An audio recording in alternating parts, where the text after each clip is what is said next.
नमस्कार. नमस्कार. नमस्कार.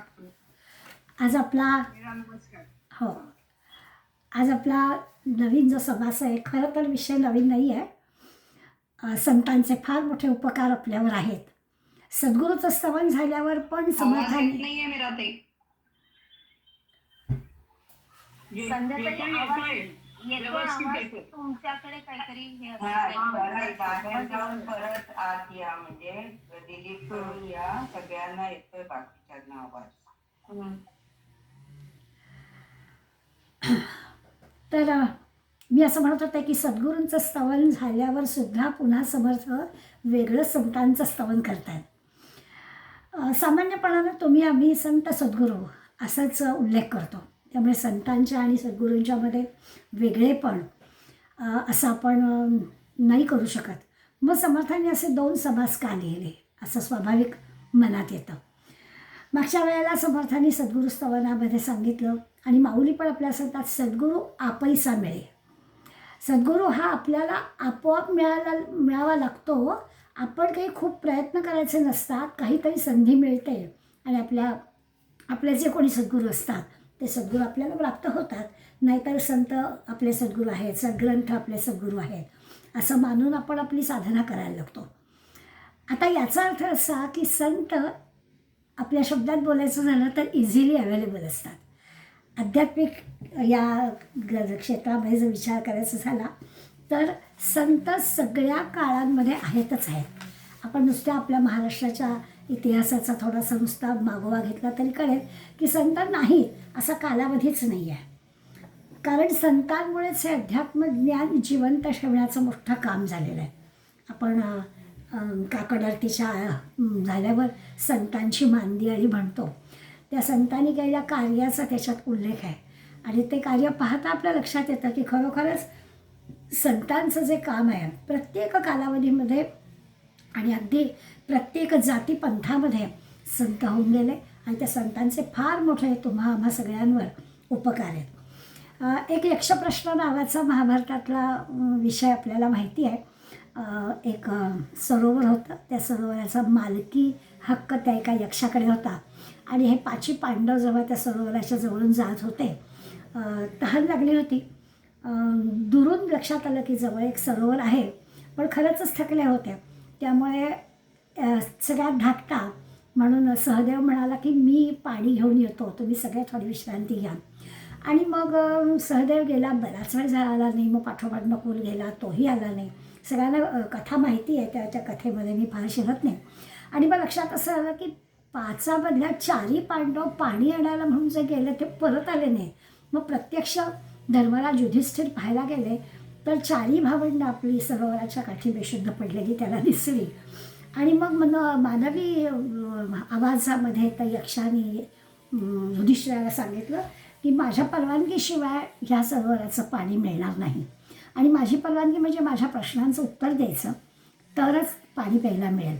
आणि हे तुझ्या भावांनी ऐकलं नाही आणि म्हणून ह्या सगळ्यांना ह्याशी बेशुद्ध अवस्था आलेली आहे. तू माझ्या प्रश्नांची उत्तरं दे, तुझी सगळी भावंडं मी पुन्हा जिवंत करेन, शुद्धीत आणेन. आणि मग धर्मराज युधिष्ठिराला यक्ष काही प्रश्न विचारतो. त्याच्यामध्ये एक प्रश्न असा विचारलेला आहे की खरी दिशा कोणती. आपल्याला 10 दिशा माहिती आहेत. आपण सहजपणे म्हणतो की सगळ्या बाजूनी आपल्याला माहिती आहे, पूर्व पश्चिम दक्षिण उत्तर आग्नेय नैऋत्य वायव्य ईशान्य अगदी ऊर्ध्व अधर दश दिशांची नावं आपण देतो. पण यक्षाने जो प्रश्न विचारला युधिष्ठिराला आणि म्हणाले खरी दिशा कोणती. आता याचं उत्तर क्षणभर असं वाटेल की काय दिलं असेल युधिष्ठिराने. तर धर्मराज युधिष्ठिराने जे उत्तर दिलं ते आज आपल्याला अगदी पक्क पटेल. युधिष्ठिर असं म्हणतात की संत ही खरी दिशा आहे. तुमच्या आमच्या जीवनाला जर का कोणी दिशा दिली असेल तर ती संतांनी दिलेली आहे. त्या धर्मराज युधिष्ठिराचं हे उत्तर यक्षाला नक्कीच आवडलं आणि मग पुढल्या कथेत आपल्याला माहिती आहे की हे 4 भाऊ पुन्हा धर्मराजाला मिळाले वगैरे वगैरे. असो, तर मी असं म्हणत होते की अध्यात्मविद्या जी आहे ती जिवंत ठेवण्याचं काम, ती तुमच्या आमच्यापर्यंत आणि पुढल्या पिढ्यांपर्यंत पोचवण्याचं काम हे संतांनी केलेलं आहे. म्हणून संतांचे फार मोठे उपकार आपल्यावर आहेत. असं आहे की सामान्य तुम्ही आम्ही सगळी मंडळी ही सत्वरज तमाची असतो ना, त्यामुळे त्याचा जो काही बॅलन्स असतो तो बॅलन्स सामान्यपणे आपला कमी जास्ती होत असतो. पण संतांचं तसं नसतं. त्यामुळे संतांचा वेगळेपणा काय येतो आपल्या ह्या सगळ्याच्या 26 ओव्यांचा अभ्यास करताना आपल्याला कळणार आहे. खरं तर संत आपल्याला जाणीव करून देतात की संत झाल्याशिवाय संत कसं कळणार नाही. पण संत होणं न होणं आपल्याला कसं जमणार? मग संत होण्यासाठी काय करायचं? एक तुकडोजी महाराजांची आपल्या लहानपणी पाठ्यपुस्तकामध्ये आपल्याला कविता होती. काही मंडळींना आठवत पण असेल. आणि तुकडोजी महाराजांनी आपल्याला ते संत म्हटल्यावर किंवा सद्गुरू म्हणा, संत म्हणा, तर त्यांनी म्हटलं असं आपल्याला, आणि ते अगदी सगळं चपकल बसणार आहे की सत्संगाविण ज्ञान मिळेना सद्गुरू बोधाचे, आणि करा या सत्संग पाहिजे वाचन शास्त्राचे. म्हणजे शास्त्रग्रंथ वाचले पाहिजे ह्याचा अर्थ सद्ग्रंथ, संत ग्रंथ वाचले पाहिजेत, काहीतरी ज्ञानेश्वरी, दासबोध, गीता वाचली गेली पाहिजे. अशा प्रकारचं तुकडोजी महाराजांचं सांगणं आहे की सत्संगाविण ज्ञान मिळेला सद्गुरू बोधाचे. सद्गुरू काय सांगतायत हा बोध जर व्हायला हवा असेल, आपण असं म्हणतोय, त्यासाठी मी ह्या कवितेचा आधार घेतला की संत झाल्याशिवाय संत कळणार नाहीत, आणि संत तर आम्हाला कळायला हवेत. मग आम्ही संत कसं व्हायचं? तर संत होणं न होणं, लोकांनी संत आपल्याला म्हणणं हा भाग दूरचा राहिला. पण संतांसारखं आपल्याला आचरण करता येतं का? किंवा नेमकं आपलं आचरण कुठे चुकतं की इथे बाबा आपण चुकलो. भावाभावांचं जमत नाही आहे, आणि भाऊ महाराजाला शिव्या देतो आहे, पण महाराजांनी त्या शिव्या स्वीकारल्याच नाहीत, असं आपल्याला जमेल का? असा प्रश्न तरी आपल्या मनात यायला लागतो. आणि मग हा जो काही मार्ग आहे तो मार्ग आपला बरोबर आहे. भले आपल्याला त्यांच्यासारखं अजूनही आचरण जमेल न जमेल हा भाग पुढला, परंतु काय बरोबर, संत काय अशा वेळेला करतात हे आपल्याला कळतं. ते आपल्याला आजच्या सभासमोर शिकायचं आहे. आणि तुकडोजी महाराज सांगतात सत्संगाविण, हे कधी कळेल? संतांची संगत धरली तर कळेल. एकदम आज संगत धरली की उद्या नाही की ती संतांची भूमिका आपल्याला येणार आहे. पण संत कसं वागतात ते कळण्यासाठी त्यांचा संग आपण धरला पाहिजे. त्यामुळे सद्गुरूंचा, संतांचा जो बोध आहे, ते आचरण कसं करतात, ते कसं वागतात, ते कळायला आपल्याला त्यांचा संग असायला हवा. आणि तो झाला की करावया सत्संग पाहिजे वाचन शास्त्राचे. थोडं बहुत त्यांचे ग्रंथ वाचले पाहिजेत. शास्त्राचा, काही आध्यात्मिक ग्रंथांचा, संत साहित्याचा अभ्यास केला पाहिजे. शास्त्र वाचण्याआधी पाहिजे सेवा वडिलांची. वडिलांची म्हणजे मोठ्या मंडळींची. मोठ्या माणसांची सेवा करणं ह्याची त्यांनी स्वभावामध्ये नम्रता येते, आणि ती नम्रता आली की आपल्याला अशा प्रकारचे सद्ग्रंथ वाचावेसे वाटतात. आणि त्यासाठी तुकडोजी महाराज सांगतात की ही सेवावृत्तीच असेल तर मग आपल्याला एक एक पायरी जमेल. संतांची संगत धरली जाईल, संतांचे ग्रंथ वाचण्याची बुद्धी होईल. सेवा करण्याआधी पाहिजे मूळचीच वृत्ती. सेवावृत्ती ही अशी वरून नाही येणार, मुळात कुठंतरी स्वभावामध्ये ती लागेल. सद्वृत्ती व्हावया प्रेम हवे आधी. या सगळ्या ज्यांची सेवा आपल्याला करायची, समाजाची असेल, राष्ट्राची असेल, धर्माची, देशाची, मोठ्या माणसांची, या सगळ्यांची सेवा करण्यासाठी एक मूळ वृत्ती आपल्यामध्ये असावी लागेल. प्रेम त्यांच्याबद्दल असावं लागेल, म्हणजे मग ती सेवावृत्ती निर्माण होईल. प्रेम मिळाया आधी पाहिजे मूळचीच बुद्धी. बुद्धी मिळाया आधी पाहिजे जोड सुदैवाची. दैव मिळाया गड्या पाहिजे कर्मे पूर्वीची. काहीतरी सत्कर्म आपल्यातून घडलं पाहिजे तर मग ही बुद्धी होते. अशी बुद्धी झाली तर ही नम्रवृत्ती होते. नम्रवृत्ती असेल तर सेवा करावीशी वाटते. सेवा केली तर संतांचा सहवास मिळेल, सद्ग्रंथ वाचण्याची इच्छा होईल, असं सगळं घडेल. त्यामुळे कुठेतरी पूर्वीची कर्म चांगली असतील तर या मार्गामध्ये आपण येऊ. आणि तुकड्याला असं म्हणे ही सांगणं कोटी जन्मांची. हे कालचाचं नाही आहे. कोटी कोटी जन्मांमध्ये आपण जे काही पुण्यकर्म संपादन केलं असेल त्यावर हे सगळं अवलंबून आहे. तरीच मिळेल ही सद्गुरू कृपा अंतर्ज्ञानाची.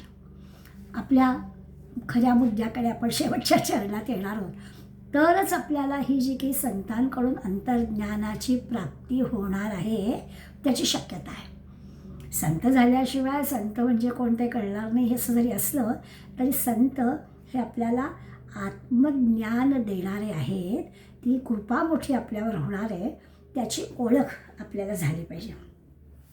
आता असं जरी म्हटलं तरी त्या स्वभावाची माणसं त्या ठिकाणी एकत्र येतात ना. आणि म्हणून समर्थ आपल्याला सांगणार आहेत की आपण संतांच्या सहवासात गेलो की हे सगळं घडेल, पण जाण्यासाठीचं जे काही आहे ती सुरुवात तर आपल्यापासून व्हायला पाहिजे. त्या मार्गावर 2 पावलं तरी आपण गेलं पाहिजे. 2 पावलं गेलो की मग आपल्याला पुढे पुढे काय आहे ते समजणार आहे. पण गेलोच नाही तर काय, असा प्रश्न निर्माण होईल. म्हणून आपल्याला संतांचं महत्त्व समर्थ सांगणार आहे. आता याच्यासाठी जे करायला हवं, थोडं मनपरिवर्तन, हृदय परिवर्तन, त्या मार्गाला जाण्यासाठी इच्छा होणं आणि 4 पावलं तरी आपण जाणं, हे सगळं होण्यासाठी आपलं चित्त शुद्ध करून घ्यावं लागेल. म्हणून जे सद्गुरू स्तवनामध्ये सांगितलं तसं समर्थ संतांच्या ह्याच्यात पण सांगणार आहेत. अनेक संतांच्या सांगण्याचा आधार पण आपल्याला मिळतो की खरंच आहे. तुकाराम महाराज म्हणतात, मेघवृष्टीपरी हे संत आपल्यावरती वर्षाव करतात कृपेचा. आकाशातून छानपैकी ढगांनी पाऊस पडावा, त्याच्यावर सगळं सृष्टीचक्र चालावं, तसं म्हणे आहे आपल्यावर कृपेचा वर्षाव ही संत मंडळी करतात. म्हणून पहिल्या 15 ओव्यांमध्ये सद्गुरूचं आणि संतांचं शब्द जरी संत वापरला असला तरी खरं तर दोन्ही समानार्थाने शब्द, दोन्ही गुण जे दाखवलेले आहेत ते दोघांचे आहेत. तर त्या सद्गुरूचं स्तवन समर्थ करतात. संतांना निंदिला संत आनंदाचे स्थळ म्हटलं आहे. संत कसं आहेत तर त्यांच्या सहवासात गेलं तर आनंद या पलीकडे काही नाहीच, आनंद मिळतो. असं संतांचं आनंदाचं स्थळ आहे. संत सुखची केवळ नाना संतोषाचे मूळ ते हे संत. व्याख्याच करून दिले समर्थाने की संत म्हणजे जिथे गेलं की फक्त आनंद असा अनुभव आपल्याला मिळतो. आपण अनेकदा अनुभव घेतो, आपण सांगतो एकमेकांना, गोंधवल्याला जाऊन आलो, गडावर जाऊन आलो, घळीमध्ये जाऊन आलो की आपण इतकं बरं वाटलं. ते जे इतकं बरं वाटलं असं जे आपण म्हणतो ना, तो आनंद आहे. तो आनंद कसला आहे? संतांच्या त्या पुण्य पवित्र भूमीत जाऊन आल्याचं एक समाधान आपल्याला मिळतं. आजही प्रत्यक्ष देहामध्ये नसणाऱ्या संतांच्या त्या पवित्र भूमीमध्ये जाऊन आल्यावर समाधान होतं. तर प्रत्यक्ष संत जेव्हा भेटत असतील त्यावेळेला किती आनंद झाला असेल. त्यामुळे समर्थ व्याख्या करतात ती बरोबर की समर्थ संत हे आनंदाचे स्थळ आहेत. आनंदाचे रोही आनंद तरंग, आनंदाचे अंग आनंदाचे, असा एक आनंद आणि त्या आनंदाचा अनुभव संतांच्या सहवासात मिळतो. समर्थांच्या ओव्या जेव्हा वाचू ते आपल्याला कळेल. समर्थ तर छान सांगतात, ते म्हणतात की तो आनंद आहे ना, त्या आनंदाला वस्ती करायची झाली तर ती वस्ती कुठे तो करणार? तर संतांच्या ठिकाणी. म्हणजे तुम्ही आम्ही काय म्हणतो की संतांच्या ठिकाणी गेल्यावर की आपल्याला आनंद मिळतो. तो आनंद काय म्हणतो की मला कुठे वस्ती करायची असं वाटलं की मी काय करतो, संतांच्या आश्रयाला जातो की मला बरोबर तिथे. बाकी सामान्य लोकांच्या आश्रयाचा उपयोग काय? त्यांना आत्ता आनंद, क्षणार्धात दुःख, असं सगळं होतं. संतांच्या ठिकाणी असं होतच नाही. मला माझ्या वास्तव्यासाठी त्यांच्याकडे जागा असते आणि म्हणून मी कुठे वास्तव्य घ्यायला जातो तर मी संतांच्या ठिकाणी जातो. कारण ते सततच आनंदात असतात, कायमच ते तृप्त असतात, अत्यंत ते समाधानी असतात.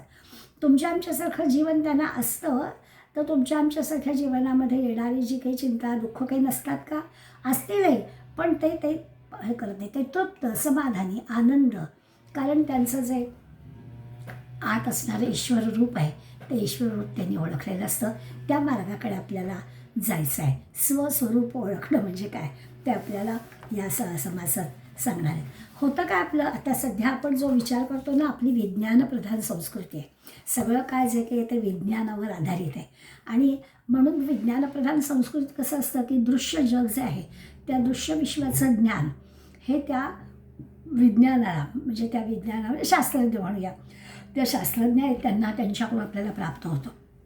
आणि त्यामुळे समाजातले आदर्श पुरुष म्हणजे ते शास्त्रज्ञ आहेत असं आपलं होतं. ही विज्ञान संस्कृतीकडे बरोबर आहे, त्यांनी शोध लावलेले असतात, त्यांनी आपल्या सुखासाठी काही शास्त्राने गोष्टी, विज्ञानाने गोष्टी आपल्याला दिलेल्या असतात. त्यामुळे ते आपल्याला आदर्श वाटणं हे अगदी स्वाभाविक आहे.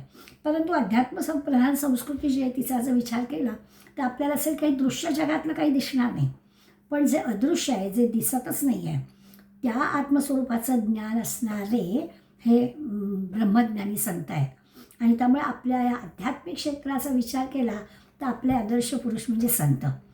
विज्ञान क्षेत्राचा विचार केला की आपले आदर्श पुरुष आपण शास्त्रज्ञ म्हणू. तसं इथे आपण संत म्हणून आज आपल्याला संतांचा विचार करायचा आहे. आणि म्हणून समर्थांचा आदर्शच आहे. म्हणून त्याचं स्तवन समर्थाने केलं आहे की हे जे आत्मज्ञानी संत आहेत त्यांचं स्तवन करून त्यांचा आशीर्वाद घेऊन मी हा ग्रंथ पुढे नेणार आहे. काय असतो फरक? तर सामान्य माणूस असतो तो त्याला आपला देह महत्त्वाचा वाटतो, त्याचं मर्यादित अनुभव क्षेत्र असतं, त्याचा काही स्वार्थ असतो, देहाबद्दलचं प्रेम असतं, त्याच्या काही वासना असतात, त्याला त्या वासना पूर्ण झाल्यावर बरं वाटण्याचं एक समाधान मिळावं अशी इच्छा असते. हे सगळं सामान्य माणसाचं आहे. पण आत्मज्ञानी संत जो आहे तो कसा आहे की त्याला तो देह म्हणजे मी नाही, तो आत्मा म्हणजे मी म्हणतो त्यामुळे त्याचं जे अनुभव क्षेत्र असतं ते अमर्याद असतं, अनंत असतं. आणि म्हणून त्याला आपण समर्थ महात्मा म्हणतात. तो काय करतो की ज्ञानरूपी अग्नीमध्ये ते जे आत्मज्ञान आहे ते आत्मज्ञान त्याला प्राप्त झालेलं असतं. त्या ज्ञानरूपी अग्नीमध्ये आपला जो अहंकार आहे, अहंकार तरी संपलेला असतो. मी या नावाची जी गोष्ट आहे, इंग्लिशमध्ये सेंट शब्द आहे ना संताला, SAINT. गमतीला म्हणतात की त्यातला आय म्हणजे मी काढून टाकायचा. आमच्या मराठीमधल्या संत शब्दाचं स्पेलिंग आपण SANT करू ना, कारण तो आय गेल्याशिवाय त्या ज्ञानरूपी अग्नीमध्ये तो अहंकार जाळून टाकल्याशिवाय आत्मज्ञानाची प्राप्ती होत नाही. आणि ते एकदा जमलं, ते संतांना जमतं आणि म्हणतो त्या संतांचा सहवास आपल्याला मिळाला तर आपलं फार मोठं भाग्य असतं. त्या संतांच्या संगतीत येणाऱ्याला ते न दिसणारं ते जे आत्मज्ञान आहे त्या आत्मज्ञानाचा अनुभव येतो. हे संतांचं कार्य आहे. स्वतःला आत्मसाक्षात्कार झालेला असतो आणि सहवासात येणाऱ्याला सुद्धा तो हा आत्मसाक्षात्कार करून देतात. ही फार मोठी संतांची कृपा आहे. म्हणून संत संग असायला हवा. याला तरी दुर्लभ म्हटलं आहे. संत संग असायला हवं वगैरे सगळं ठीक आहे, पण ही जी परमात्मा वस्तू आहे जी संतांना कळली आहे आणि संत तुम्हा आम्हाला देणार आहेत असं म्हटलं आहे, पण ही परमात्मा वस्तू दुर्लभ आहे. म्हणजे मिळणं कठीण आहे, देणं त्याहून कठीण आहे. मग असं असताना कसं? पण संत संगतीनं मिळेल. दुर्लभ आहे ही गोष्ट खरी आहे. अगदी सुरुवातीलाच समासामध्ये समर्थ आहे किती दुर्लभ आहे ते आपल्याला सांगणार आहेत. हा जो स्वस्वरूपाचा अनुभव आहे शब्दात सांगता येण्यासारखा नसल्यामुळे दुर्लभ आहे, सूक्ष्म आहे.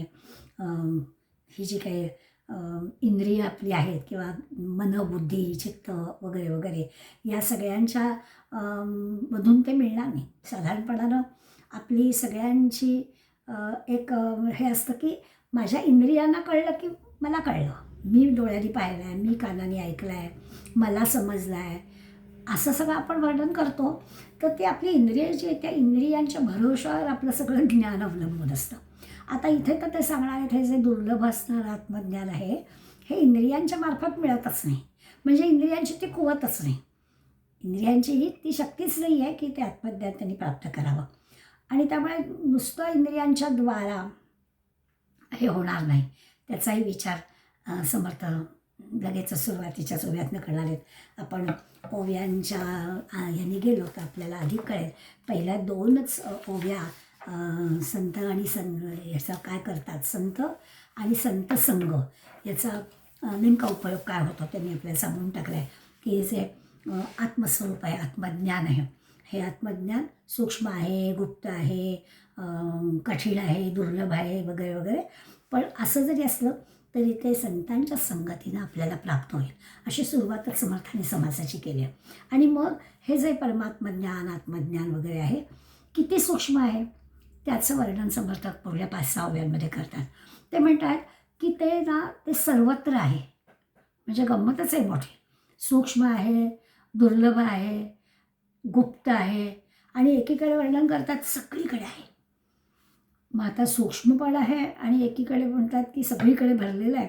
हे आपल्याला कळलं पाहिजे. जसं आहे ना, आपण असं म्हणूया की मी बोलते आणि तुम्ही ऐकतात. जरी आपण आता आभासी पद्धतीने ऐकत असलो तरी समजा अगदी समोरासमोर जरी बसलेलो असलो तरी तुमच्या आणि माझ्यामध्ये काहीही नाही आहे असं आपण वर्णन करतो. पण नीट अगदी विचार केला तर आपल्या लक्षात असं येतं की आकाश नावाची गोष्ट आहे, शून्य नावाची गोष्ट आहे आणि म्हणूनच माझा आवाज आपल्यापर्यंत पोचतो आहे. हे सगळं शास्त्राचा आधार घेऊन आपल्याला कळतं की तसं पाहायला गेलं तर दृश्य काही नाही आहे माझ्या आणि तुमच्यामध्ये.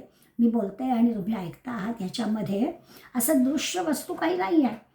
पण तरी देखील शून्य जे आहे किंवा आकाशतत्व जे आहे ते तिथे आहे असं आपण ते जसं न दिसणारं आहे, दिसत नाही आहे तसं आपल्याला ती आत्मवस्तू जी आहे ती सगळीकडे आहे. आकाश सर्वत्र आहेच, तसं ही सुद्धा आत्मवस्तू उघड आहे, सगळीकडे आहे. तसं पाहायला गेलं तर समोरच आहे. तुमचा आमचा अनुभव असतो, समोरचीच वस्तू आपल्याला दिसत नाही. अगदी इथे होती आणि मला दिसलीच नाही असं आपण वर्णन करतो. तसंच ह्या आत्मवस्तूबद्दल म्हटलं जातं की सगळीकडे ती आहे आणि ती प्राप्त व्हावी म्हणून किती किती प्रकारची जरी आपण किती साधना केली, निरनिराळ्या गोष्टी आपण केल्या, तरी ती आपल्याला सापडत नाही. सापडेल केव्हा? संतांच्याच बरोबर. संतच आपल्याला ती दाखवतील. नाहीतर आपल्याला ती आपल्या इंद्रियांच्या द्वारा, आपल्या विचारांच्या द्वारा, आपल्या विवेकाच्या द्वारा, आपल्या काही डिग्र्या घेतल्या असतील त्या डिग्र्यांच्या द्वारा मुळीच नाही, असं आपल्या लक्षात येईल. की अगदी किती चांगले पारखी असतील ना, रत्नपारखी वगैरे, त्यांनासुद्धा ही आत्मवस्तू नाही काही प्राप्त होत, त्यालासुद्धा नाही शोधता येत, ती सुद्धा फसतात. अगदी आपले डोळे चांगले आहेत असं जरी आपण किती म्हटलं, सूर्यप्रकाश आहे आणि अगदी लख्ख प्रकाशामध्ये उघडे डोळे आपले आहेत, तरी देखील ती आत्मवस्तू दिसतेच, नाहीच दिसत. मग असं का होतं? छानपैकी प्रकाश आहे आणि डोळे पण आपले उघडे आहेत, शोधतोय आपण, तरी देखील ती वस्तू नाहीच मिळत. आता त्या म्हातारीची गोष्ट सांगतात ना, ती म्हातारी होती, रस्त्यावरच्या दिव्याखाली काहीतरी शोधत होते. एक शहाणा मुलगा त्या रस्त्यावरून गेला. म्हणा, आजी काय शोधता, मी मदत करू का तुम्हाला? तर म्हणाल्या, अरे सुई, आता त्या एक तर अंधार, तो दिवाखालचा किती पडणार तो प्रकाश आणि त्या म्हातारीची हरवलेली सुई कशी काय मिळणार? म्हणाला, कुठे बसला होता तुम्ही? नाही, मी बसले होते घरात, पण इथे दिवा आहे ना म्हणून इथे शोधते. आता याचा अर्थ काय? जिथे असेल तिथे शोधायला हवी ना. ह्या आत्मवस्तूबद्दल तर सांगतायत सगळीकडेच ती आहे, म्हणजे दिव्याखाली आणि दिव्याच्या पेक्षा दूर असं वगैरे काही संभ्रम पडण्याचं कारण नाही आहे. सगळीकडे आहे, समोर आहे, पण सूक्ष्म आहे, अदृश्य आहे, म्हणजे आपल्याला दिसत नाही आहे, आपल्या इंद्रियांची कुवत नाही आहे, असं सगळं आहे. वर्णन करतात, कोळ्याच्या अंगातला तो जो बारीक धागा आहे ना, तो सुद्धा आपल्याला दिसतो, पण आत्मवस्तू दिसत नाही. दुसऱ्याच्या डोळ्यातलं कुसळ दिसतं, मराठीतली म्हण आहे, आपल्या डोळ्यातलं मुसळ दिसत नाही. ते सुद्धा आपल्याला दिसतं, ती पण नजर आपली चांगली आहे. दुसऱ्याच्या उणिवा पण आपल्याला काढता येतात, कुठे नेमका कोण चुकतोय ते पण आम्हाला कळतं, पण आत्मवस्तू मात्र दिसत नाही. किती प्रकाश असू दे, किती डोळे चांगले स्वच्छ असू देत. समर्थांनी वर्णन केलं आहे की पूर्वी डोळ्यामध्ये अंजन घालायचे, म्हणजे त्याची डोळ्याची शक्ती वाढवायची. तसं करून बघितलं तरी पण नाही दिसत. कॅटरॅक्टची दोन्ही ऑपरेशन झालेली आहेत तरीही नाही दिसत. असं सगळं वर्णन केलं. अशी ती वस्तू आहे, ती आत्मवस्तू. प्रकाशाचा आणि डोळ्यांचा आणि इंद्रियांच्या शक्तीचा काहीच संबंध नाही. केवळ आणि केवळ संतांच्या सहवासात राहिलं तरच दिसेल, असं समर्थ आपल्याला सांगतात. आपल्या लहानपणी तुम्हाला पण आठवेल, आम्ही लहानपणी सागरगोटे खेळायचो आणि ते सागरगोटे खेळताना समजा 2 सागरगोटे असे एकमेकाला चिकटले आणि एकच आपल्याला सागरगोटा घ्यायचा आहे. तो जो एक घ्यायचा तो दुसरा हलता कामा नये. मग त्या दोघांच्यामध्ये अंतरच नाही आहे, मग तो हलणार ना. असं आपण समजा काही म्हटलं तर दाखवायचं काय, तर केस काढायचा आणि तो केस त्या दोघांच्या मधून न्यायचा. मग आहे, अंतर आहे, नाही हलता कामा. आणि न हलता जर घेतला तरच तो सागरगोट, म्हणजे तो तुझा डाव वाचला, नाहीतर गेला डाव तुझा, असं तेव्हा असायचं. केसा इतकं अंतर तेही आम्हाला दिसायचं. त्या केसावरून आठवण झाली, केसाच्या टोकाशी असे 2 टोकं येतात, मग त्यातला एक काढून टाकायचा, तेही आम्हाला दिसतं. त्या एवढ्याशा केसाचे 2 भाग, तेही आम्हाला दिसतात, पण आत्मवस्तू मात्र आम्हाला दिसत नाही, कारण ती आमच्या इंद्रियांच्या कक्षेच्या पलीकडली आहे. असं सगळं समर्थ वर्णन. किती अंजन घाला, काय काय करा, तरी देखील संतांच्या सहवासाशिवाय, संतांनी दाखवल्याशिवाय ही आत्मवस्तू आम्हाला दिसत नाही. समोर आहे पण दिसत नाही. इंद्रियांची शक्ती अपुरी पडते, असं ते सांगतात. याचा उलगडा आपण पुढे अनेकदा होणारच आहे. आपल्याला वेळ मिळेल तसं आपण आणखीन पण करू. पुढल्या 9 ते 12 ओव्यांमध्ये मनबुद्धी किंवा वाणी याच्या पलीकडे असणारी जी आत्मवस्तू आहे ती समजा एकदा कळली, म्हणजे खरंच संत सहवास मिळाला आणि आत्मवस्तू म्हणजे नेमकं काय आहे जर आपल्याला कळलं, तर मग ना आपल्या मनामध्ये समर्थ आपल्याला सांगतात कुठल्याही प्रकारची कसलीच शंका पण राहणार नाही. नाहीतर आपल्याजवळ फार शंका असतात. कुठल्या गोष्टीवरती पटकन आपण विश्वासच ठेवत नाही. मनामध्ये निरनिराळ्या शंका कुशंका येत असतात. पण निशंक हो निर्मळ हो मनारे असं जर म्हणायचं असेल तर संतांचा सहवास यावा लागतो. संत साहित्यात संत सांगतील तर ऐकावं लागतं. ते ऐकलं की मन कसं निशंक होतं. कुठल्या प्रकारची शंका मनात येत नाही. माणूस किती हे असतो आपल्याला नेहमीचा अनुभव म्हणजे आपणच. आपला अनुभव काय आहे तर आपला अनुभव पटकन वाईटच विचार मनात येणारा आपला अनुभव आहे. मी नेहमी उदाहरण देते. नेहमीच्या वेळेला आपला मुलगा आपला नातू नवरा आपले जर त्याच वेळेला घरी आले नाहीत आणि एक 5-10 मिनटं 15 मिनटं उशीर झाला तर त्या 15 मिनटात आपल्याला किती मनामध्ये विचार येतात. चांगले विचार आपल्या मनामध्ये येत नाहीत. विचार गाडी लेट झाली का झाली काय झालं निरनिराळे विचार मनात येतात आणि वाईट विचार मनात येतात. हा मनुष्य स्वभाव आहे. पण संतांचा सहवास मिळाला की आपल्या ह्यामध्ये बदल होतो असं आपल्या लक्षात येतं. म्हणून ते आपल्याला सांगतात की मग ना सगळ्या शंका मावळतात असं होणार असं लक्षात येतं. आणि मग बाकी अन्य असे ते काही प्रयत्न करावे लागत नाही. निशंक मन होऊन जातं. किंवा काही असे तर्क कुतर्क असले हे करायला लागत. इतकंच कशाला एखादी गोष्ट आपण विवेक विचारानं समजावून घ्यायचं म्हटलं तरी देखील आपल्याला नेहमी ती कळते असं नाही. पण संतांचा सहवास झालं की आपल्याला एकेका गोष्टीचा उलगडा होतो. मन निशंक होतं. कुठल्या तरी कल्पना मनात येत नाहीत. गैर काही मनात विचार येत नाहीत असं घडतं. एखादी गोष्ट मनाला कळत नाही असं आपण वर्णन करतो तसंही घडत नाही. एक फक्त संतांचा सहवास. किंवा आपण आणखीन सोपं करायचं झालं तर असं म्हणू की ज्याला महाराजांनी जसं नाम घ्यायला सांगितलं गोंदवलेकर महाराजांनी ज्याला नामाचं महत्त्व कळलं आहे आणि जो नामधारक आहे की त्याचा आतमध्ये नाम सतत चालूच आहे त्यालाही कुठल्याही प्रकारची शंका येणार नाही. काही गैरविचार मनामध्ये येणार नाहीत. कुविचार मनात आहे काही तर्क तो लढवणार नाही. अशा प्रकारचा अनुभव येतो. दिगंबर महाराज त्यांच्या प्रवचनामध्ये प्रसंग सांगतात की एक पुण्याला कामावर जाणारे एक सद्गृहस्थ संत सहवास मिळालेले कामावर जाताना ते बस स्टॉपवर उभे राहिले आणि त्यांच्याच पाठोपाठ एक तरुण मुलगा आला. तोही त्यांच्या मागे बस स्टॉपवर रांगेमध्ये उभा राहिला.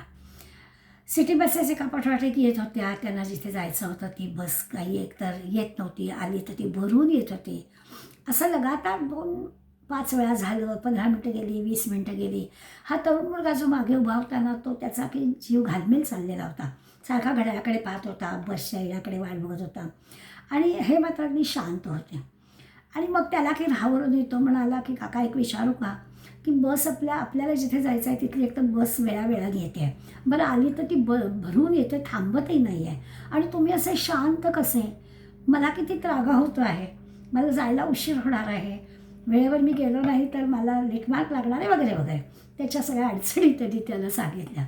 तेव्हा ते शांतपणे म्हणाले बाळा मी तुला एक सांगू का हे असं रोजच घडतं. आज की पहिल्यांदाच घडत नाही आहे. आपली एकंदरीत सगळी लोकसंख्या बस आणि हा सगळा वेळेचा विचार करतात. तर ह्या वेळेला आपल्याला बस मिळायला काही वेळ लागतो. हा आपला रोजचा अनुभव आहे. तर तो सगळा वेळ जमेला धरूनच मी घरातून बाहेर पडतो आणि बस मिळून मी कार्यालयात जातो. त्या सगळ्या वेळेमध्ये मी रिकामा नसतो. मी नाम घेत राहतो. बरं समजा मी बसस्टॉप आल्यावर एखाद दिवशी मला लगेचच बस मिळाली आणि मी कार्यालयामध्ये लवकर पोचलो. वेळेच्या खूप आधी पोचलो तर तिथे मी नाम घेतो. आता नाम घेणाऱ्या या काकांची ही जी काही शांत वृत्ती झाली ती कोणामुळे झाली. संतांच्या सहवासामुळे. लक्षात हे घ्यायचं आहे की बाकी आपण जर शंका येत नाहीत कुतर्क होत नाहीत विचार उगाच येत नाहीत फार मोठं त्याच्यासाठी जबरदस्ती कुठली करावी लागत नाही. तर याचं कारण असं आहे की संतांचं बरं ह्या संतांच्या ह्या आत्मज्ञानाकडे आपल्याला जायचं आहे तर त्याचं संतांच्या सहवासात गेले की आपल्याला उपयोग होणार आहे असं समर्थ आपल्याला सांगणार आहेत. म्हणून संत महत्त्वाचे आहेत. बरं या आत्मज्ञानाबद्दल वर्णन केलं आहे की वेदांना श्रुतींना धर्मग्रंथांना पण यांची व्याख्या करता आलेली नाही आहे. आत्ता आपण पाहिलं की आपल्या सगळ्या इंद्रियांची खटपट पण कमी पडते. याच्यासाठी सत्संगाची गरज आहे. स्वानुभवानी ह्या गोष्टी कळतात. अनुभव घ्यावा लागतो. एकदम ह्या गोष्टी कळत नाहीत. फार मोठा संतांचा महिमा आहे. सत्संगाचा पण महिमा आहे. 2च ओव्यांमध्ये समर्थांनी सत्संगाचा महिमा आपल्याला सांगितला आहे. की ते असं म्हणतात की मायेच्या अंगी अनेक प्रकारची शक्ती आहे. आपण आता सगळ्या जेव्हा दासबोध ग्रंथ अभ्यासला जातो ना, तेव्हा या माया वगैरे सगळ्या गोष्टी आपल्याला कळतात. पण हे जे दृश्य जग आहे, त्या दृश्य जगामध्ये अनेक प्रकारची शक्ती आहे. पण या सगळ्या ज्या शक्ती आहेत, या शक्ती काही आपल्याला आत्मवस्तू दाखवत नाहीत. फक्त आणि फक्त संतांचा जो काही संघ आहे, सत्संग आहे, तिथेच त्या आत्मवस्तूचं ज्ञान होतं. मग त्या आत्मवस्तूचं ज्ञान म्हणजे काय, ते मगाशी तुकडोजी महाराजांच्या कवितेवर आपल्याला थोडं लक्षात आलेलं आहे की काय काय त्याच्यासाठी आपल्याला हवं. कशी आपली पुण्याई हवी, कशी आपली वृत्ती बदलायला हवी, कशी आपली नम्रता आपल्या मनामध्ये असायला हवी. हळूहळू संतांचा, सद्गुरूंच्या बोधाचा अनुभव आपल्याला कसा येईल, हा सगळा विचार खरा ह्या आत्मज्ञानापर्यंत आपल्याला नेईल. या समासामध्ये एक 7-8 ओव्यांमध्ये 15 ते 23 संतांचं वर्णन समर्थांनी केलं आहे. परमानंद, सुखमय, विश्रांतीची विश्रांती किंवा संतोषाचं, समाधानाचं मूळ, हे सगळं संत आहेत असं ते म्हणतात. समर्थांचं तर म्हणणं आहे, आत्मवस्तू ठेवण्याचं भांडं. एखादी वस्तू ठेवायला भांडं लागतं ना, तर ही जी आत्मवस्तू आहे, ती आत्मवस्तू ठेवण्याचं भांडं म्हणजे संतांचं अंतःकरण आहे. काय समर्थांनी कल्पना केली बघा, की त्यांच्या अंतःकरणामध्ये दुसरं काही नाहीच आहे. आपल्या अंतःकरणामध्ये जर आपण सांगू शकणार नाही, पण आपण खरंच आपल्या मनाशी ते अंतःकरण उघडून पाहिलं तर आपल्याला कळेल की किती गोष्टी आपण अकारण साठवून ठेवलेत. काहीच आवश्यकता नाही तरी साठवून ठेवलेली आहे. संतांच्या अंतःकरणामध्ये ही आत्मवस्तू भरलेली आहे. त्यांच्या अंतःकरणामध्ये कुणाहीबद्दलचा राग नाही, द्वेष नाही, काही जुन्या आठवणी नाहीत, काय व्हायला हव्या अशा काही भविष्यातल्या गोष्टी नाहीत, काहीच नाही. पुण्य साठवण्याची जागा म्हणजे हा संतांचा देह आहे. प्रत्येक इंद्रिय, संतांचं प्रत्येक इंद्रिय हे दुसऱ्याला उपयोगी पडण्यासाठी आहे, अशा प्रकारचा विचार समर्थ आपल्याला की संतांचा देह म्हणजे काय, तर संतांचा देह म्हणजे पुण्य साठवण्याची जागा आहे. या संतांच्यामुळे सायुज्य मुक्ती आपल्याला काय ते कळेल. ते स्वतः सायुज्य मुक्ती आहेत, जोडले गेलेले आहेत, भगवंताशी जोडलेले आहेत, अत्यंत श्रीमंत आहेत. श्रीमंती त्यांची वेगळी आहे, त्यांची मोक्षश्री आहे, मोक्ष मुक्तीची श्रीमंती आहे त्यांच्याजवळ. बाकी राजे, महाराजे, राजवाडे यांच्याजवळ, चक्रवर्ती राजे यांच्याकडे पुष्कळ संपत्ती असेल, त्या संपत्तीशी काहीच तुलना होऊ शकणार नाही. कारण त्यांच्याजवळ किती संपत्ती असली तरी त्या संपत्तीने आत्मज्ञानाची प्राप्ती होणार नाही आहे. संत त्यांच्याजवळ असणारी जी मोक्षश्री आहे त्याची आत्मज्ञानाची प्राप्ती होणार आहे. म्हणून संत सगळ्यात श्रीमंत आहेत, अत्यंत उदार आहेत. ते सगळ्यांना त्यांच्याजवळ असणारी ही सायुज्यमुक्ती, त्यांच्याजवळ असणारं हे आत्मज्ञान द्यायला तयार आहेत. असा सगळा संतांचा विचार समर्थांनी केला आहे. आता त्यांच्या असण्याचा स्वाभाविकच आहे जो काही परिणाम होतो, मुळात ते परमार्थाचे अधिष्ठान आहेत. अधिष्ठान म्हणजे काय, तर मूळ ठिकाण, मुख्य ठिकाण, राहण्याचं ठिकाण. त्या ठिकाणी भगवंत राहतो. संतांच्या ठिकाणी ईश्वराचं अधिष्ठान आहे, परमार्थाचं अधिष्ठान आहे. मूर्तिमंत स्वरूपामध्ये परमार्थ संतांच्या ठिकाणी आहे आणि म्हणून त्याचं ते अधिष्ठान समर्थांनी म्हटलं आहे की परमार्थाचं अधिष्ठान हे संत आहेत. मग अशी म्हटलं तसं एखादी वस्तू मिसप्लेस झाली तर ती शोधता येते. आपण मला नाही मिळाली तर बाकीच्या सगळे जरा शोधले, मी ठेवली होती, मला अगदी आठवत आहे पण मला आत्ता सापडत नाही आहे, असं म्हणून अनेकांची मदत पण आपण घेऊ. तरी देखील आत्मवस्तूला हे काही जमणार नाही, आपल्याला पण मिळणार नाही की कुणाकुणाची मदत घ्यायची म्हटलं तरी जमणार नाही. त्या आत्मवस्तूला संतांशिवाय, त्या परमात्मवस्तूला संतांशिवाय अन्य कोणीही ती आपल्याजवळ आणू शकत नाही.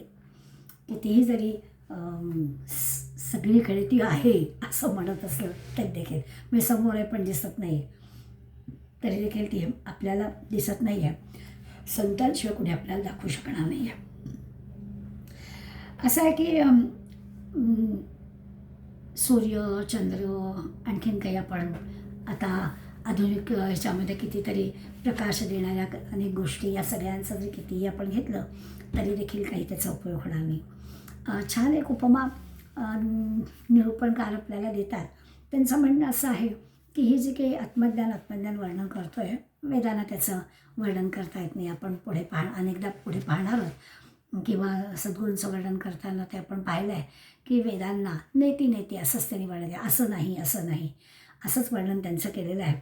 पण ते जे की असं आहे आत्मवस्तू, त्या आत्मवस्तूचा विचार करताना एक उदाहरण असं घेतात की समजा एखादा डवरलेला वृक्ष आहे आणि तो असा डवरलेला वृक्ष छानपैकी भरपूर पानं विनं फुलं फळं लगडलेली आहेत त्या वृक्षाला, आणि असं जे डवरलेलं झाड आहे त्या डवरलेल्या झाडाकडे पाहिलं तर आपल्या असं लक्षात येतं की हे सगळं जे आहे ते सगळं त्या मुळाशी, जमिनीखाली असणारी जी झाडाची मुळं आहेत ती मुळं खोलवर गेलेली आहेत आणि त्या मुळांच्या शक्तीवरती हा सगळा त्या डवरलेल्या झाडाचा डोलारा आपल्याला दिसतो आहे. म्हणजे या सगळ्या पानं फुलं खोड फळं फांद्या जे काही आहे या सगळ्याला शक्ती पुरवण्याचं जे काही काम आहे ते काम ती मुळं करत आहेत.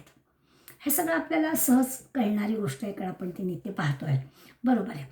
आपल्यासुद्धा या शरीराची मन बुद्धी चित्त किंवा ही सगळी इंद्रिय, आपलं विवेक विचार, या सगळ्या ज्या गोष्टी आहेत त्या सगळ्या गोष्टी एका विशिष्ट मुळावरती अवलंबून आहेत, आणि ते जे आहे ते आत्मतत्व आहे.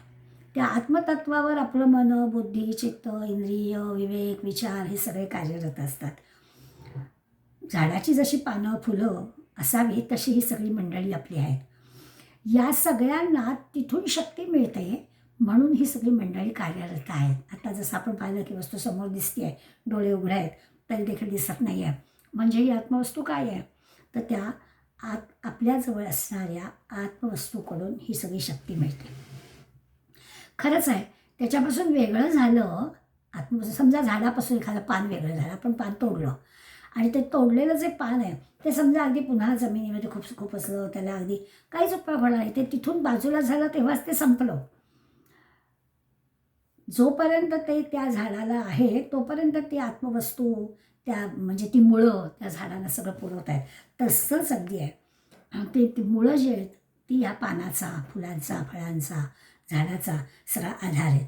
तसं आपल्या इंद्रियांचा मनाचा बुद्धीचा आधार म्हणजे ते आत्मतत्व आहे. पण या सगळ्या मन बुद्धी इंद्रियांकडून हे आत्म्याचं ज्ञान होणार नाही, म्हणजे झाडाचा विचार करून नाही होणार, मुळाचा विचार करावा लागेल. तसं आपल्या या सगळ्या इंद्रियांच्या शक्तीचा वगैरे वगैरे विचार करण्यापेक्षा त्या आत्मज्ञानाचा विचार करावा लागेल. पाना फुलांना त्या मुळाचं ज्ञान नाही आहे, तसं ह्या सगळ्या इंद्रियांना ते आत्मज्ञान म्हणजे काय ते कळत नाही आहे, त्यांची शक्ती कमी पडते आहे असा त्याचा अर्थ. या सगळ्याच्या पलीकडे असणारं त्या आत्म्याला म्हणजे झाडाला बाजूला ठेवून मुळाला बघावं लागेल. तसं आपल्या इंद्रिय मन बुद्धी चित्त विवेक विचार हे सगळ्यांना बाजूला ठेवून त्या आत्मज्ञानाकडे आपल्याला पाहावं लागेल. आणि ते पाहण्यासाठी आपल्याला मदत कुणाची असेल तर ती संतांची असणार आहे असा त्याचा अर्थ. सद्गुरूंची कृपा झाल्याशिवाय किंवा संतांचा सहवास मिळाल्याशिवाय ही आत्मस्वरूपाची गोष्ट कळत नाही. तो संतांचा विशेष अधिकार आहे, सद्गुरूंचा संतांचा तो विशेष अधिकार आहे. त्यांनाच फक्त हे जमतं, बाकी कोणाला नाही. त्यांच्या सहवासात गेलो तरच आपल्याला हे आत्मस्वरूप काय आहे ते देणार मिळणार नाही आहेत, परंतु ते आपल्याला कळण्याची काही शक्यता आहे. नामदेव महाराजांशी एकदा म्हणजे नामदेव महाराज भगवंताबरोबर खेळायचे बोलायचे जेवायचे वगैरे वगैरे, त्यांच्या चरित्रातल्या की भगवंताशी त्यांची फारच मोठी गट्टी होती असं आपण म्हणूया. पण एकदा भगवंतच त्याला म्हणाले, नाम्या मी तुझ्याशी खेळतो बोलतो जेवतो अगदी बरोबर आहे, पण माझ्या खऱ्या स्वरूपाचं ज्ञान तुला नाही आहे असं भगवंतानीच त्यांना सांगितलं. आणि मग नामदेव महाराज म्हणाले, नाही आहे तर दे करून, मला जर खऱ्या तुझ्या स्वरूपाचं ज्ञान नाही आहे तर तू मला करून दे. त्या भगवंत नामदेव महाराजांना म्हणाले की तो माझा अधिकार नाही, तो अधिकार सद्गुरूंचा आहे. आणि म्हणून नामदेवाला विसोबा केसरांकडे पाठवलं गेलं होतं. आता ह्याची आठवण का करून द्यायची तर सद्गुरूच लागतात, संतच लागतात, त्यांच्याकडूनच हे ज्ञान घ्यावं लागतं. मी ह्या परीक्षा दिल्या म्हणजे माझं काम झालं, सखोल अभ्यास झाला, पत्रद्वारा राजबोध झाला, काय आणखीन सगळं विद्यापीठाच्या परीक्षा झाल्या म्हणजे मला आत्मज्ञान झालं का तर नाही. त्याच्यासाठी संतच पाहिजेत, त्याच्यासाठी सद्गुरूच पाहिजेत तरच हे शक्य आहे. म्हणजे असं आहे ना की आपण पाण्यातच आहोत अशी कल्पना करा. आपण पाण्यातच आहोत आणि पाण्याला शोधतो आहोत. क्षणभर आपल्याला वेडेपणा वाटेल, पाण्यातच आहोत आणि पाण्याला शोधतो आहोत म्हणजे काय? त्या ज्याच्यात आपण आहोत त्या पाण्याला आपण ओळखलं पाहिजे. शोधतो आहोत म्हणजे काय? पाण्यातच आहोत आणि पाण्याला शोधतो आहोत. ते आत्मज्ञान आपल्याजवळच आहे आणि आपण त्या आत्मज्ञानाला शोधतो आहोत. पाण्याचं उदाहरण घेतलं की असं होतं काय वेडेपणा आहे, पाण्यातच आहोत तर पाण्याला काय शोधायचं आहे, पाण्यातच आहेस तू. तसं आहे की आत्मज्ञानच आहे, मग ते मला का कळत नाही आहे? तर पाण्याला जो ओळखतो तो पाणी दाखवू शकतो. संत आत्मज्ञानाला ओळखतात म्हणून संत फक्त आपल्याला दाखवू शकतात, बाकी कोणी दाखवू शकणार नाही. बाकी किती प्रयत्न करा, संत किंवा सद्गुरूच आपल्याला आत्मवस्तू दाखवू शकतात. फार परम कठीण आहे, परम दुर्लभ आहे, दिसत नाही, देता येत नाही, सांगता येत नाही, मिळत नाही. खरं तर ते आत्मा नाही, तशी जागाच नाही. जळी स्थळी काष्ठी पाषाणी जनी विजनी सगळीकडे ते आहेच आहे, पण अनुभवाला येत नाही. देहबुद्धीची अडचण आहे, ती कशी घालवायची हा मोठा प्रश्न आहे. किती किती प्रकारची साधना करा, त्या सगळ्या साधनेनी हे काही मिळेल जमेल असं नाही. त्याच्यासाठी लागणारी गोष्ट ही आपल्याला संतांच्या सहवासानेच प्राप्त होणार आहे. म्हणून हे संतांचं महत्त्व समर्थ आपल्याला सांगतात. गोंदवलेकर महाराज असं म्हणायचे की संतांना ओळखणं कठीण आहे, म्हणजे लक्षात येणं कठीण आहे. बरं समजा संत लक्षात आले, संतांची खरी ओळख आपल्याला झाली समजा, तरीसुद्धा त्यांचा सहवास लाभणं आपल्याला कठीण आहे. बरं समजा सहवाससुद्धा आपल्याला लाभला, तर ते सांगतील तसं आपण वागण्याची बुद्धी आपल्याला होणं हे पण कठीण आहे. सांगतील तसं आपण वागणार नाही काही.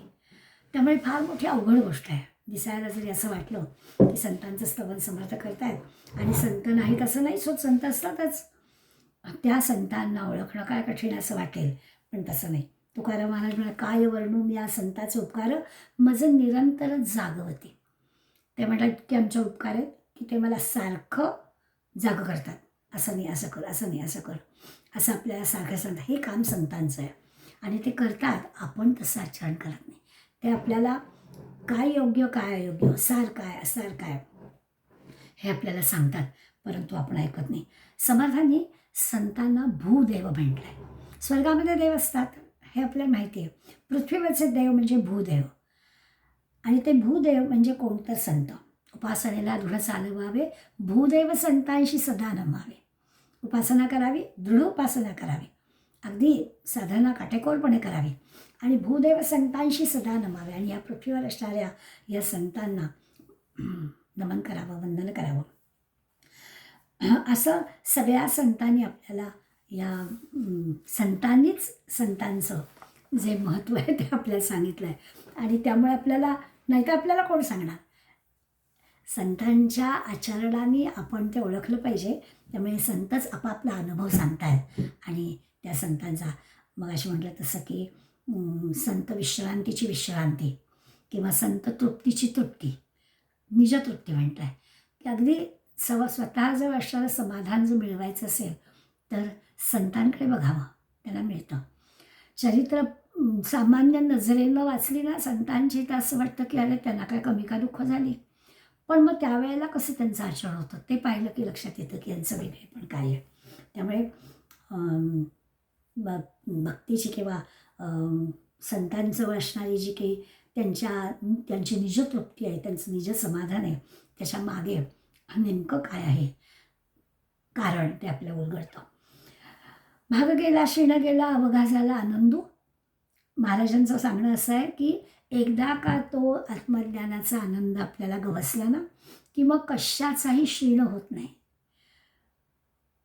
म्हणजे इंद्रायणीमध्ये अभंग बुडाले तरी देखील क्षीण नाही झाला, पण असू दे, पुन्हा हे त्या लोकांच्या गंगेवरती ते सगळं तरलं की हो. त्यामुळे त्याचं काही क्षीण गेला नाही, त्याचा काही मोठा राग आला नाही, कोणाचा दुश्वास केला नाही, नाही तर नाही. अशा प्रकारचा जो काही एक जी काही एक वृत्ती निर्माण होते, त्या वृत्तीला त्यांनी असं म्हटलं आहे भाग गेला क्षीण गेला. ही जे काही सतत आत्मबुद्धीत वावरत असल्यामुळे त्यांना हा क्षीण येत नाही किंवा त्यांना दुःख होत नाही. म्हणून ते संतांचं जे आहे ते आनंदाचं स्थळ आहे. तुकोबांच्या म्हणजे प्रत्येक हे सगळे संत जे आहेत ना, या संतांच्या वास्तव्यामुळे ती जी तीर्थक्षेत्र त्यांची आहेत ती तीर्थक्षेत्र खऱ्या अर्थानं तीर्थ ठरली. आणि हे तर आहेच ना, त्या त्या त्या गावांमध्ये आता जामसारखं खेडेगाव, त्या खेडेगावाला केवळ समर्थांचं जन्मस्थान म्हणून एवढं महत्त्व प्राप्त झालं. पांडुरंग तिथे उभा आहे म्हणून पंढरपूरला एवढं क्षेत्रस्थान प्राप्त झालं. त्यामुळे साधू नसता जिणे व्यर्थ त्या या पुण्यक्षेत्राचे, तिथे संत आहेत म्हणून त्यांचं खरं हे आहे, पुण्यक्षेत्र म्हणून त्याचं हे आहे. अशा पद्धतीने संतांचं महत्त्व समर्थ सांगतात. समर्थांच्या सांगण्यामधला एक आणखीन महत्त्वाचा विशेष आहे की त्यांचं म्हणणं असं आहे, शेवटच्या 4 ओव्यांमध्ये त्यांनी आपल्याला असं म्हटलं की त्यांच्या कृपेनं जे आत्मज्ञान होतं त्यांना नमन करायचं आहे, अगदी बरोबर आहे.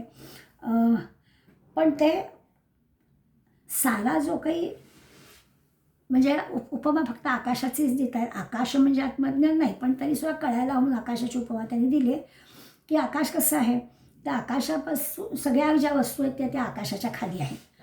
जे दृश्य जग आहे ते सगळं आकाशाच्या खाली आहे, पण ते काही आकाशाला चिकटलेलं नाही आहे. तसं म्हणाले आहे की ती जी काही आत्मज्ञान आहे त्या आत्मज्ञान ज्ञानामुळे त्यांना ते सगळं दृश्य जग असूनही त्या दृश्य जगाला ते चिकटलेले नाही आहेत. अशी जी काही संतांची भूमिका आहे, त्या संतांच्या कृपेनं आपल्याला हे ज्ञान होईल.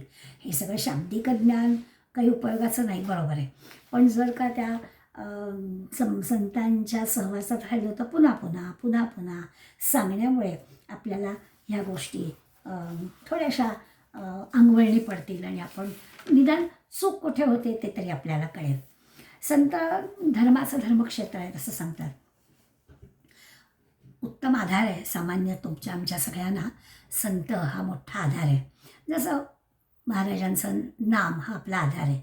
माझी आई म्हणायची अगदी अखेरच्या ह्याच्यावरती ती म्हणायची की आता काही डॉक्टरांचं औषध मला देऊ नका, राम हाच डॉक्टर आणि नाम हेच औषध. संतांचं असंच होतं की त्यांना इतके ते नामस्मरण दंग असायचे की त्यांना काही त्याची आवश्यकताच भासायची नाही. त्यांचा जो नरदेह आहे तेच मुळे ते धर्मक्षेत्र असायचं, कारण त्या सगळ्या ज्या काही धर्माच्या आज्ञा आहेत त्या धर्माच्या आज्ञा त्यांचा देह सांभाळत होता. ज्ञानेश्वर माऊलींनी असं म्हटलं आहे की श्रुतीस्मृतीचे अर्थ आपण होऊनी मूर्त, अनुष्ठोनी जगा देत वडील जे. ते आपल्या आचरणाने धर्मग्रंथ काय सांगतायत ते सांगत असत, सोपं करून सांगत असत, असा त्याचा अर्थ. की धर्मग्रंथांमध्ये जे काही मोठे नियम दिलेले आहेत त्या सगळ्या नियमांचं काही गरज नाही, त्यांच्या आचरणातूनच ह्या गोष्टी कळायच्या. किंवा बोललेले जे ऋषी साच भावे वर्ता या, ऋषीमुनी काय सांगतात ते आपल्या वर्तनातून संत सांगतात. त्यामुळे आपल्याला काही करावं लागत नाही. तसं आणखीन एका उल्लेख येणार आहे समर्थांचा त्या ह्याच्यामध्ये.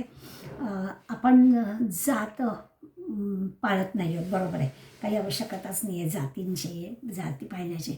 परंतु संतांच्या बाबतीत म्हटलं तर सगळ्या जातींमधले संत होऊन गेले. अगदी गोरा कुंभार झाला, सावता माळी झाला, सेना नाभी झाला, अशा सगळ्या जातींमध्ये संत होऊन गेले. त्यामुळे संतांची सगळ्या समाजावर खूप मोठी कृपा आहे ते आपल्याला सांगतात. बरं, संत गृहस्थाश्रमी पण होते, म्हणजे सामान्यांना त्यांच्यात आणि ह्यांच्यात खूप मोठं अंतर पण वाटत नाही.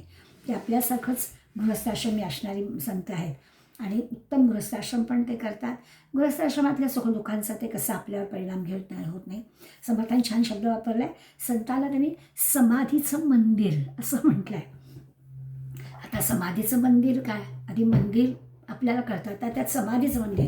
आधी जी काही आनंदाची व्याख्या केली की सुख, समाधान, तृप्ती, आनंद, अशा ह्याच्यातून तो समाधी शब्द बघितला तर कळतं की संतांच्या ठिकाणी गेलं की खरंच तो एक शाश्वत स्वरूपाचे जे समाधीचा आनंद आहे तो तिथे मिळतो.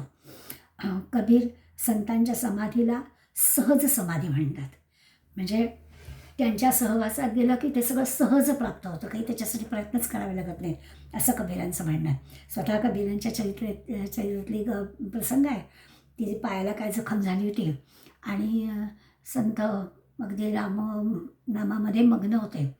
त्या पायावरच्या जखमेतून येणारं रक्त घाण जे काही होतं तो कुत्रा येऊन चाटत होता, पण कबीरांना त्याचा काही ठाव ठिकाणच नव्हता. कोणीतरी त्यांना जागं केलं आणि अहो हे काय, कुत्रा जाणे चमडी जाणे, म्हणजे इतकं ज्याचं देहबुद्धी संपलेलीच आहे असे हे संत कृतीनं आचरणातून दाखवतात. म्हणून त्यांचं वेगळेपण आपल्याला कळतं. स्वामी विवेकानंदांच्या प्रवासामध्ये त्यांनी एक असा संन्याशी पाहिला होता. त्या संन्याशाला मुलं काही नाही गंमत म्हणून दगड मारत होते, पण त्यांनी किंचितसा विरोध केला नाही. तो आपल्याला ते दगड येऊ दे म्हणून तो वाचवत होता, ते दगड मारत होते, ते आनंदाने दगड झेलत होता.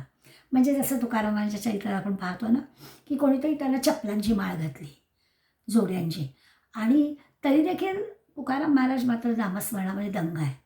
मान अपमानाच्या पलीकडे गेलेले आहेत, राग लोभाच्या पलीकडे गेलेली संत मंडळी आपल्या आचरणातून दाखवतात की त्याला ते देहबुद्धी नाही, आणि मग ते आत्मज्ञान म्हणजे काय ते कळतं. फार मोठी अवघड गोष्ट आहे, पण संत चरित्रातूनच आपल्याला हे कळेल.